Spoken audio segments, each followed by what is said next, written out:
What's going on, everybody? What's going on? It's your boy Doc Holiday, and we're back again with another HBCU OverDrive Live show. If you haven't done it by now, please remember to like the stream, comment what you want to see, what you don't want to see, what you want to hear about. Share it with your people, and then most of all, subscribe, become a member of the hottest news HBCU show that's on YouTube, making its way around town to Twitter and also on Facebook Live. And as you see, I'm at home. I'm off on my regular job, but I have another job that I'm doing. Is basically doing t-shirts. If you want to see it as far as doing the t-shirts. I got the Cricut right there. I got the heat press machine right there. So, hey, I'm doing shirts. Got a shirts to do after I finish this up. For a good friend of ours, and their birthday coming up. So I'm gonna do what we gonna do what we can do, and make them a nice one. What up? What up, Craig? What up, Craig? My boy from the TSU, Texas Southern. You know what I'm saying?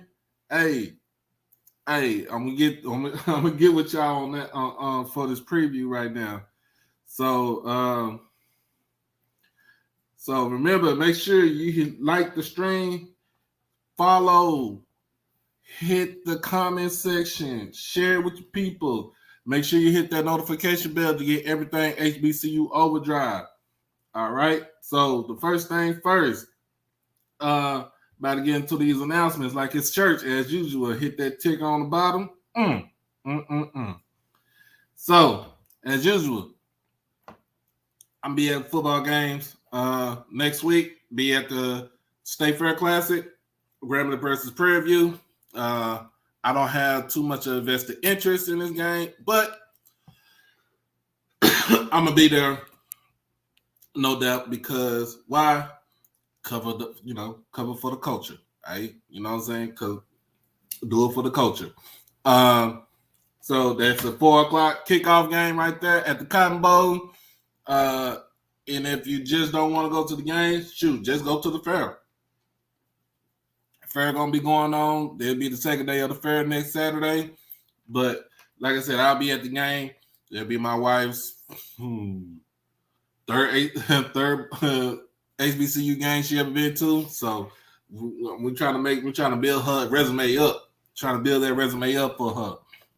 But other than that, October 22nd, be in Jackson, homecoming against Campbell. Be doing some do a live shows from there before the game. Do a live post game show after the game. Go around filming with tailgating and everything like that. You'll see me. I have a shirt made with my logo and stuff like that on there. So that way everybody will know who the hell I am. Cause some people haven't seen me in about 20 years and they just figured I just disappeared off the face of the earth. But anyway, man. What's going on? What's going on, Miss Karen? HBCU Sports Resume Building. Yes, ma'am. That's what we doing. So if I'm building my stuff and I'm a product of a black college, she gonna build her stuff. She gonna get her resume going on too. This is a joint thing, This is a joint thing. So basically, we like I said, we're gonna get into the fantasy announcements. I want to go to Jackson. I want to come back to Jackson again for the Boombox Classic, but I have to see how the funds are. Because, like I said, that following weekend, I will be in Houston again to see them play Texas Southern. Sorry, Craig, got to go with the home squad. You know what I'm saying? But it was nice covering y'all the first 3 weeks, and I'm still gonna cover y'all because I wanted everybody to know I want them, be the voice for Texas Southern. Hey. Hey, you at work? Just keep it on. Put the volume down on low. It ain't gonna be that long because I got stuff. Like I said, I got stuff to do. So I'll be at November 5th, Jackson State versus Texas Southern. November 19th, Tennessee State versus Texas A&M Commerce. And if God willing, have the funds and stuff, maybe get to the Celebration Bowl, maybe SWAC championship. You never know. You never know what's gonna happen. But I did put out there on Facebook. Everybody know who know me on Facebook. I put out there, look, I'm trying to get my channel monetized. In order for me to get it monetized, I have to have a certain amount of subscribers. I'm at 350 subscribers. I need 650 to actually get to that 1,000 threshold. And you have to have 4,000 hours of public watch time. Now, shorts or anything like that doesn't count. So everybody has to watch the videos. You can skip through, but you can watch the videos because it sets the algorithm, because I'm trying to get it monetized. I want to get this, get paid to do this. And also I want to be my own boss. So I don't want to pretty much work for anybody else but me. But like I said, if you're on Facebook, like I put in a message, like I got 2,800 friends on Facebook. You could go to the YouTube channel, hit subscribe, watch a video, like it, set that algorithm out. That's what we're trying to do. We're trying to set out the algorithm. In order for me to get the channel monetized. But thanks for those who actually did subscribe when I put that PSA out there yesterday, and those that actually did watch the videos. I appreciate y'all for becoming members. It is, like I said, it's going to work its way. It's going to work itself out. It's going to work its way out. I know it's going to work its way out because God said so. It's going to work its way out. And if he didn't say it, oh well. But anyway, first thing first, man, we're going to get to week 4 previews.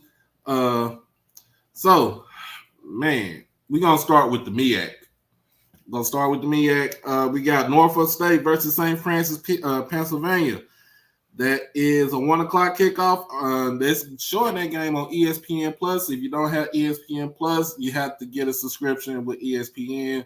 It ain't no but $6.99. You can watch all the football, basketball, whatever that's on there. You can watch all the stuff that you want. They have replays on it. You don't have to worry about paying for pay-per-view and stuff like that, unless it's an actual pay-per-view. But it is a good thing to have. It is a good thing for me to have because I would like that. I'm looking at this game right here. This is, I feel like Dawson Odoms is going to be in a hot seat for Norfolk State because, from what I heard, some people he rubbed the wrong way, ran out, went to some other schools, and he doesn't have the actual program to kind of make some waves and stuff like that. Plus, he didn't have a succession plan for when he lost when his quarterback graduated, Juwan Carter.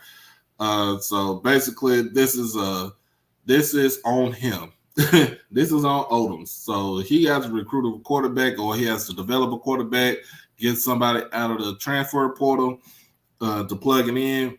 But I'm looking at them playing St. Francis. They might get eke out a win if they continue with the running game. But they have to score more points than 7 than what they did against Hampton. They have to score more points. So I'm looking at this game. I'm looking at St. Francis trying to pull away by at least 7 by a touchdown. But don't sleep on Norfolk State, y'all. Don't sleep on them. This is still just the early part of their schedule because, as you know, the MEAC only has 6 teams, so they're playing 5 games. They're playing 5 non-conference games, and then they go 4 non-conference games. Then they go into the conference. The next on the list is Merrimack versus Delaware State. I don't too much know about Merrimack. I don't know about Miss Merrimack. But I know about Dale State. And Dale State came to play. They came. They put 35 on Virginia Lynchburg. Hey, doesn't matter. You could call them a high school team, whatever. But they put 35 on them. The only thing I would say is they have to fix their pass defense because they just Lynchburg quarterback did throw for over 340 yards.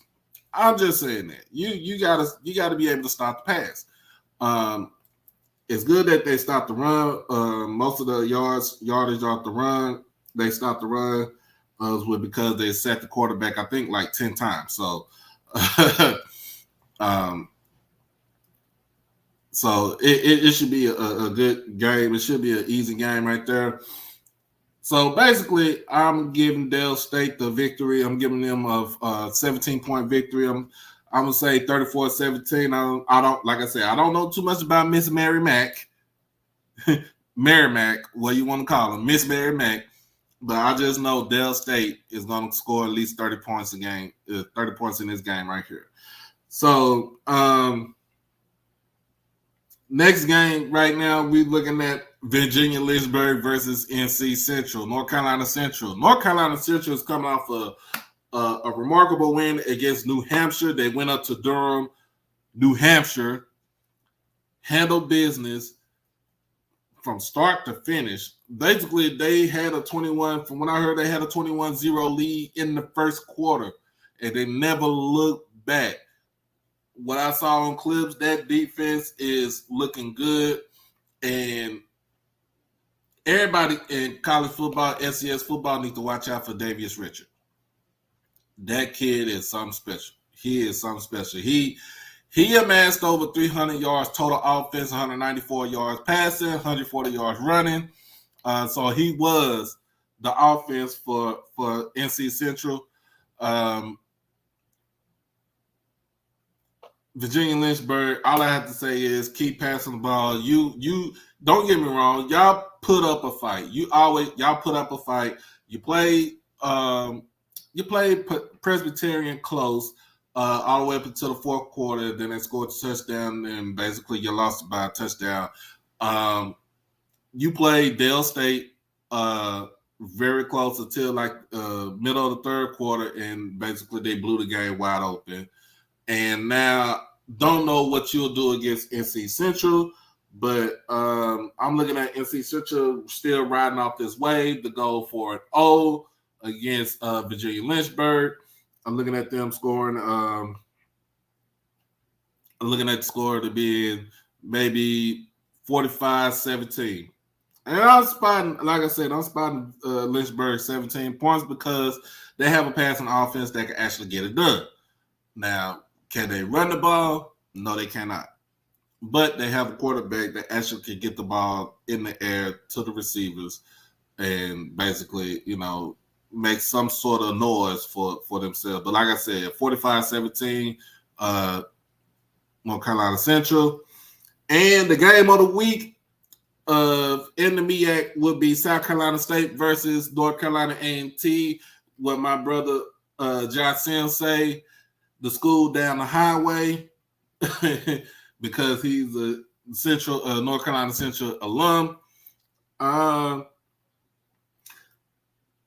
A&T, you got to fix your quarterback situation. You don't know if it's going to be Yeager, don't know if it's going to be Brickhammer, don't know if it's whoever the other quarterback is. You have to fix your QB situation. QB situation, when it's fixed, basically everything else runs smooth. So you fix that QB situation. South Carolina State, you just build out the win. Get it out the win from what you did against Bethune-Cookman. Continue doing what you're doing against them from what you saw against Bethune-Cookman. I'm looking at South Carolina State beating A&T. I'm looking at the 27-21 because I'm gonna spot A&T at least 14 points. They're gonna have to work for the other 7.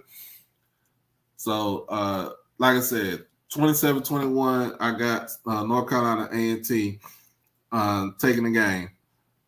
And next on the list, we're gonna get into these SWAC games. Now, I'm gonna give a little preview for Jackson State, Mississippi Valley, but I got a show for tomorrow just for that game alone, for all my J-State fans, for all my J-State people. I got that game as a preview for y'all, and y'all can comment with everything, put your scores in and stuff like that, because why? We all I love. Okay? So first on the list, man, we got Grambling versus Bethune-Cookman.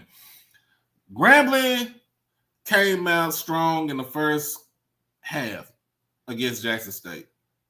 Didn't even see it coming. 21-17 score was at halftime. They created some turnovers with the defense. A couple of turnovers with the defense. One of them led for a touchdown. The other led to actual offensive scores and a field goal. You still have to clean up that quarterback situation. I don't know about Calvez getting into the game, but Quatarius Hawkins is going to be the one that is going to see you through. But the offensive play calling for Grambling has to open up now. You got to open up. You got to open that play calling up, y'all. Just saying. Bethune-Cookman.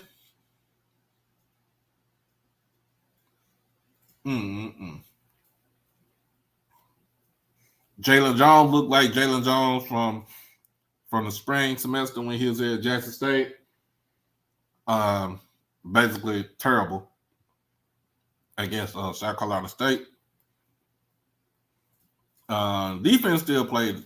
Defense played a good part in that game. They held them down. The game blew open last week in the fourth quarter against South Carolina State. So I don't see anything changing with this game. So I have Grambling winning this game 31-21. 31-21. Like I said, you still got to fix that QB situation, and don't forget your running game is immaculate, y'all. Y'all need to keep using your running backs, especially Maurice Washington. That kid is a burner. He's a go-getter, and I don't know why y'all kept running away. I mean, not utilizing him. And that was the dumbest thing. So, like I said, the offensive play caller got to open back up. Next on the list, them boys from the 3rd Ward, Texas Southern University. They go down to San Antonio, play UTSA, man. This is their second FBS opponent that they played in the last 3 weeks. I'm trying to figure out what I can say about this game, what I can say about UTSA. I really can't say too much about them because I really don't know too much about them like that. Not saying I didn't do my homework, but like I said, I don't know too much about what they do. All I know is they did have a good season last season, but this season they're 1-2. Texas Southern is 1-2. Albeit first win coming against Southern, where they pitched a shutout against Southern University, against Dooley's offense at Southern. My takeaways from that game, defense was ultra aggressive. Basically made Southern into a pass happy offense. Because they made Southern get away from the run. They created 3 turnovers, basically 3 interceptions, if you really think about it. My whole thing is Andrew Body got to get the ball more. He got to have that ball in his hand at all times. He is very dynamic with running and passing. So I'm looking at UTSA, Texas Southern at least getting at least 27, 28 points against UTSA, but I see UTSA winning. It might be a close one because I got you, Craig. You said Texas Southern 28, UTSA 24. That might be a more realistic score right there. It should be a more realistic score because I feel like they need to go take what they did against Southern, that momentum, and put it into UTSA before they get into before the actual next game. So basically, my boy Craig said it here. He said it on here first. Texas Southern 28, UTSA 24. I'm going to ride with that score right there. So they just got to limit the offensive play. They got to limit the offensive possessions for UTSA. Play sound defense. And Andrew Body got to be out of his mind on the offense. Point blank. So that's what we're going to run with, my boy. We're going to run with that, my boy. So we got Alabama A&M versus FAMU. And then I'm going to call this the Abysmal Bowl. And I call it abysmal because FAMU is 1-2 and Alabama A&M is 0-3, y'all. Abysmal. And I can say 1-2, the FAMU being 1-2, is a case because of what's going on with them. But most of that is self-inflicted on them. So hopefully they have all they should have all their players back. It is the 4 games, so they should be off the suspension now. They should be back full strength, healthy, so to get A&M a run for their money. Alabama A&M, like I said, y'all brought in 60 transfers. 60 transfers. And can't do not a lick of it on offense or defense whatsoever. Then, like I said, your coach said I only get paid to win SWAC games. And you know what I'm saying? I'm looking back, try to get back in the portal again once it opens back up in December because this, like I said, that makes no sense. That makes no sense. So, I'm looking at FAMU trotting out Jeremy Musa. Musa gonna get it done. Don't sleep on Musa, y'all. Don't sleep on him. He had a couple of down games, but don't sleep on him, man. So I'm looking at them bouncing back. They did get their first victory against Albany State, but it was a struggle against Albany State. So it shouldn't be much of a struggle against Alabama A&M because of the woes that they have right now, especially with their QB play. Langford and Quincy Casey,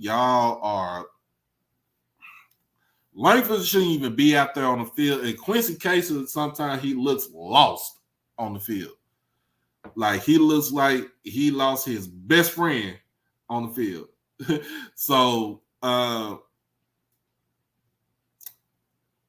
Craig, you got 35, FAMU 35, A&M 28. I got FAMU 38, Alabama A&M 21. I ain't giving it no more than 28. Because if they QB can't throw past 20 yards, I can't give it to him like that. I cannot give it to him like that. I really can't. Yeah. Well, you said 30. You said 30, 35, 28. You got your score right there. I got 38, 21. All right. Next on the list, we got Prairie View. Not Prairie View. My bad. My bad. Not Prairie View. Prairie View. PV at Alabama State at what my guy Scotty say at the Rocket Mortgage Hornets. Okay. I'm gonna scrap that Rocket Mortgage Hornets thing because they actually are winning. They're 2-1. Prairie View is 1-2. My taste for this game is basically Prairie View. You gotta have a quarterback that can throw the damn ball. I still say Trayvon Conley ain't the one. And your backups ain't the one either. So we saw what they did against Incarnate Word. Incarnate Word limited the pass for y'all. Like they literally limited the pass for y'all. You still have a strong running game, but they limit that pass for y'all. And I think the running game is going to keep y'all in because it's going to keep that offense off the field. Basically, y'all better keep Demetrius Davis off the field. Keep him off the field, because if you don't keep him off the field, you're going to see what happened when he played against Howard and he played against Miles and stuff like that. He is very dynamic. With Alabama State, like I said, keep D Davis upright. Limit the turnovers on offense. Create turnovers on defense. Make sure you establish your running game. And basically that's it. Basically, that's it. Make sure you establish your running game. Craig, I don't know about that, man. I don't know. I don't know. I don't know about that, but you got PV 31, Alabama State 21. I actually have Prairie View. I actually have Alabama State 27, Prairie View 17. And like I said, with me, they can keep the game close with the running game, but if they can't pass the ball, man, they can't get at least 150 yards, 200 yards passing the ball as a team, then I don't see them winning this game. So, like I said, I got Alabama State winning the game 27-17 against Prairie View. You got him 31-21 Prairie View with the dub. We will see on. I'll do a thing on my show is gonna be on Sunday. And yes, PV defense is hard, but I don't see them trying to keep up with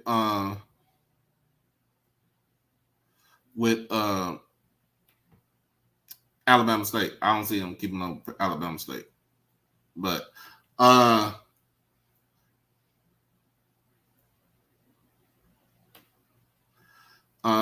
right. So the next game is Arkansas Pine Bluff go down to the reservation to play Alcorn.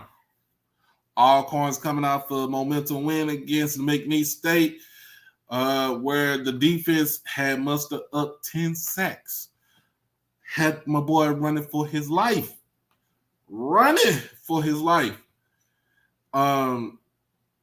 Still found the quarterback in Aaron Allen. You got a three-headed monster as far as running back in Leatherwood, Howard, and Nico Duffy. Like I said, Alcorn reminds me of the San Antonio Spurs. They remind me of the San Antonio Spurs back in the day with Tim Duncan. Like, Coach McNair's Greg Popovich. Like, they basically, like, the defense wears you down. The offense is vanilla, but they know how to win games. Like, he know how to will his team to win games. Pine Bluff coming off that funeral procession down over at not Lorman, but at Stillwater in Oklahoma State. Like I said, basically you went down there, you got your money, you came back, you're getting tuned up, you're getting yourself tuned up for Alcorn. Like I said, you're going down to the reservation. Skylar Perry has to be consistent. Offensive line basically got to protect him. You got to have a running game. You got to make sure you play defense. That's the main thing. Skylar Perry being consistent and the defense playing. And remember, make sure, like my boy said, like the stream, y'all. Y'all like the stream. But with this score, man, I still got Alcorn. And now let's revisit last year. Around this time last season, they played Alcorn in. I got you, Jeffrey. They played Alcorn at Pine Bluff. All right, last season. Pine Bluff was up. They was up. They was up. They was going. They was trying to go for the gusto and everything. They was up in that game. And then all you see was Alcorn chipping away at the lead. And after that, the bottom fell out. Bottom fell out of the game. They couldn't recover from that. Literally, Pine Bluff couldn't recover from just that game alone, because after that, I think they went on a 7-game losing streak. They finished the season 2-9. But this is a game for y'all to have redemption. But I don't see that redemption coming on Saturday. Maybe next Saturday, but not this Saturday. I got Alcorn for the win. I got them maybe 31-14. 31-14 Alcorn.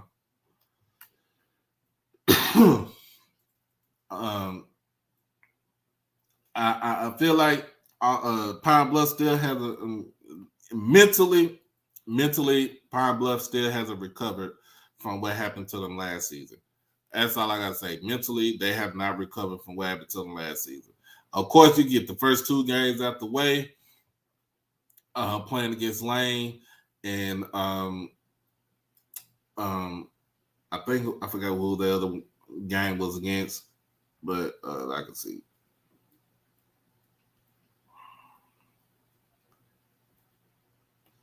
Yeah, he played against Lane and North American. Okay, Lane is a D2 school. North American is like a damn high school that's coming up. And then you went down to Stillwater, got blown back to Pine Bluff, 63-7. Like I said, which could have been more, but you haven't recovered from that. And then let's say this. Okay, if Pine Bluff don't win against Alcorn, you got a 3-game stretch where you playing Alcorn 1 week. Next Saturday you got go to Southern, and then the following Saturday, Texas Southern comes to you. And if you can't get those games, you can't get that win against Alcorn to get that monkey off your back from last season, it's going to be the same thing that happened this season, and Doc Gamma's going to be out of the job. And that's just plain and simple. Plain and simple. You gotta get that monkey off your back. So now I'm gonna go ahead and kind of get my 2 cents on Valley and Jackson State.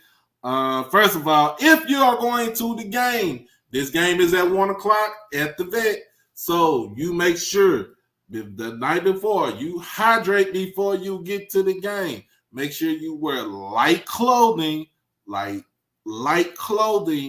because it's going to be hot. It's going to be hot. Point blank, it's going to be hot. And make sure you keep drinking water or any type of electrolytes or sports drink like Gatorade or Powerade or even Body Armor. Don't try to pregame with the alcohol and stuff like that, because it makes it worse. Heat exhaustion makes it worse. It gets on your stomach and you basically is down for the count. So basically, everybody make sure that you when you go before you go to the game is prepare yourself for that type of weather situation. There will be extra medical personnel. Thank you. Hydrate. And I'm going to say this on tomorrow night. Hydrate. You got to hydrate. Look, my boy Craig could tell you, he down in Houston. I'm in Dallas. We in Texas. So if you know how hot it is here, what's going on, Mama Body? If you know how hot it here is in Texas, we have a dry heat. Sometimes when you go down to Houston, they got humidity because they're close to the Gulf. Going to Mississippi is a whole different animal. Going to Mississippi is a whole different animal. When you go to Mississippi, like you got heat, you got heat, you got humidity, you got damn mosquitoes, you got this, you got that. It's like you got damn Thanos on your back when it comes to the heat and everything. So basically, what I'm saying is, when you get to before you get to the game, make sure y'all prepare yourself to hydrate, keep your body fresh, keep your body cool. If you got one of those little fans, my wife, she has a little fan that she takes with her every time when she gets hot, or so she can stay cool. It's like a little neck fan. It has a blowing on. She got another one that she puts it on the neck right here, and it just blows out air. Blows out cool air, keeps you cool right here from the neck up, because that's what heat exhaustion is. Heat exhaustion is basically heat coming on top of your head. It goes all the way straight down towards your body. Ain't no different when you get frostbite. All right. So basically, make sure y'all prepare for this game. Make sure y'all stay hydrated. Like I said, there is going to be Jackson State, and I'm glad for what Jackson State did. They heard the complaints and concerns about the fans at the game. So basically, there's going to be more medical personnel at the game. There's going to be they're going to give out water before you walk into the stadium. So there'll be water outside of the gate. They will actually have more water at the concession stands, and then they're going to have a concession stand where it's just only going to be drinks only. So basically, water, Gatorade, Powerade, whatever type of sports drink. Then also make sure you have your drink you some electrolytes. What we do, we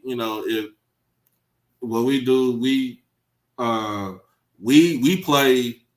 We go, we drink pickle juice. You can drink pickle juice, so you keep the cramps off for you. It has electrolytes. Drink pickle juice, or you can drink Pedialyte. Pedialyte is, I know it's for kids, it's for infants, but it keeps your body, it keeps the electrolytes going in your body. It keeps you from not falling out. But once you get to the point where you're about to fall out, then that's when you got to go to the hospital, because that's not a sign of heat exhaustion. That's a sign of a heat stroke. When you start seeing stars, it's a heat stroke coming along. So basically, that's what you need to do. And yeah, Craig, y'all playing in the Dome on Saturday. Make sure y'all get them people down from the third to make that drive. Ain't no but a 3-hour drive to San Antonio. Y'all try to pack out that dome, the Alamo Dome, man. It's gonna be on. It's gonna be on. I'm gonna try to watch that game too. So excuse me. I'm gonna try to watch that game, see what it do, see what they do, see how it go. So basically, like I said, you gotta make sure you're hydrated, make sure that you're good. We don't want to have anything what happened last week to happen this week. But like I said, I'll give my predictions on this game tomorrow at 8:30. So it's at 8:30 Central, 9:30 Eastern. It will be live again. Like I said, it will be live on Facebook, on YouTube, and on Twitter. Other than that, like I said, we about to get into it. I'm about to get up out of here because I have search to do. But like I said, give shout outs as always, man. As always, I give my shout outs to my Lord Savior Jesus Christ, because if it wasn't for him, I won't be doing this today. All right. I already said my upcoming events.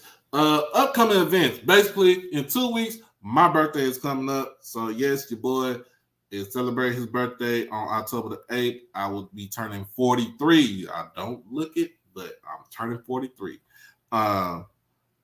So basically, if you want to bless the Cash App, the Cash App handle is down there in the ticker. If you want to just send your, well wishes and everything, it's cool, and I love it, and I appreciate everything that everybody does for me. But the best the best birthday gift I would get is everybody would just become a member and subscribe and like the stream and watch all the videos, watch all the past videos I have to get this thing monetized. And when it get monetized, I'm gonna bless everybody that's on this channel. I'm bless everybody on the channel because you know I want this to be not just for me but for us. So that following Saturday on the 8th, I don't know if I'll do a show or not, but it has to come down from the missus. And if she say we going out, we going out. What up, Will? My boy Will, man, from Between the Game Sports, man. Y'all need to go check his show out. Real good dude, man. I've known him for some years now. But yeah, man, we all, you know, I'm just here trying to grind and trying to get everything, situated. And I'm doing shirts for, like I said, I'm doing shirts for a friend of ours. So if you want to get a shirt done, you can. The name of our little shirt company is called Tight End Graphics. That's my wife's thing. She loves football, so that's the reason why I got the name. Tight End Graphics.